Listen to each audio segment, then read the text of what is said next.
Let's say you're socially anxious. Okay, so what happens when you're socially anxious? You go to a party, your heart's beating.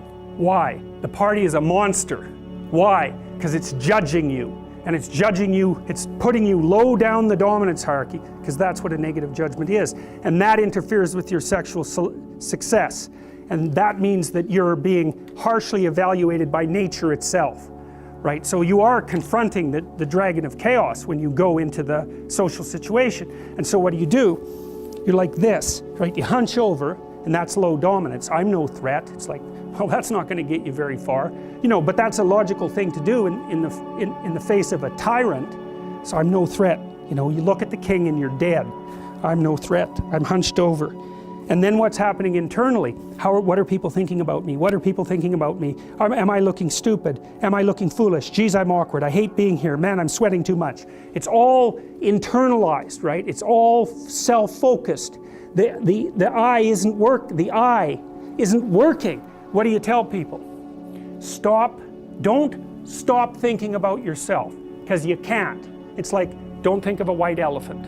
White elephant, white elephant, white elephant. You can't tell someone to stop thinking about something because they get caught in a loop. What you do with socially anxious people is you say, look at other people. Look at them, right? Why? Because if you look at them, you can tell what they're thinking. And then unless you're terribly socialized, and some people are. Some people have no social skills, and so the reason they can't go to a party is because they don't even know how to introduce themselves. Like no one ever taught them how to behave. And so they're really good candidates for behavior therapy, because you walk them through the process of how you actually manifest the procedures that are associated with social acceptability.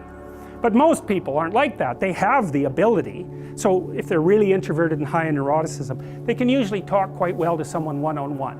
Why? Because they look at them. Well, if I look at you, it's another thing to do if you're ever speaking to a group of people. Never speak to the group of people. That doesn't exist. You talk to individuals, and then they reflect for you the entire group, because they're all entrained. So you look at one person, they broadcast to you what everyone's thinking, and you know how to talk to one person. So it's easy. So as soon as you focus on the person, not you, you push your attention outward, use your eye, you push your attention outward, and you start watching. Well, then all your automatic mechanisms kick in, and you stop being awkward. Because if we're talking, and I'm looking here, I don't know what you're going to do next, and I'm going to put disjunctions into they're like bad chords in the melody of our conversation, and the reason is I'm not paying attention. So that's why the eye is the thing at the top of the pyramid. It's like the thing that enables you to win the set of all possible dominance hierarchies is the eye. Pay attention. Pay attention. That's the critical issue. That's why the Egyptians worshipped Horus.